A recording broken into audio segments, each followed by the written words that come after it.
Najlepším svedectvom je osobná skúsenosť a tým najpovolanejším bol v uplynulý štvrtok aj rodák zo Spišského Štiavnika. V Indii strávil dlhých 40 rokov. Bolo to chudobné, ale mne sa páčila práca, že som bol medzi katolíkmi a boli to skutočne veriaci ľudia.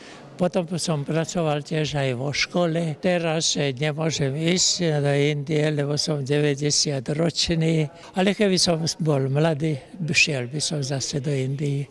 To bola moja druhá vlast. Duchovné slová pátra Michala vystriedal misijný jarmok, ktorý sa dopoludne naplno rozbehol v priestoroch školy.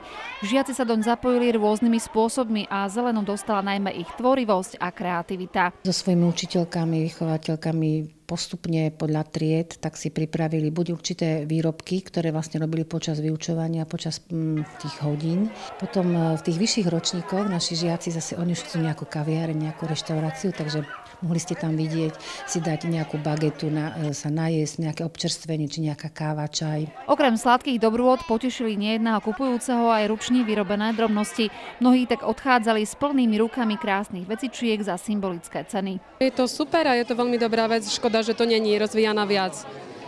Možno na všetkých školách. Som tu prvýkrát. Je to pekné ako pre tých z Indie, čo nemajú jesť. Od svojho vzniku sa aj cirkevné gymnázium zapája do tradície tohto nevšedného dňa. Stredoškoláci si tento raz pripravili prezentácie o svätých Cyrilovi a Metodovi a košických mučeníkoch. Myslím si, že aj týmto spôsobom zostávame v myšlienke misií, pretože misie sú o tom, že chceme rozprávať o Bohu tým, ktorí možno o ňom ešte nepočuli. Tá tradícia pokračuje aj to, že čím si, čo len oni maličké dokážu urobiť, aj toto dokážu posunúť pre tých, ktorí to potrebujú. Výťažok z celého jarmoku poputuje ku konkrétnym africkým deťom, ktoré si škola adoptovala na diaľku.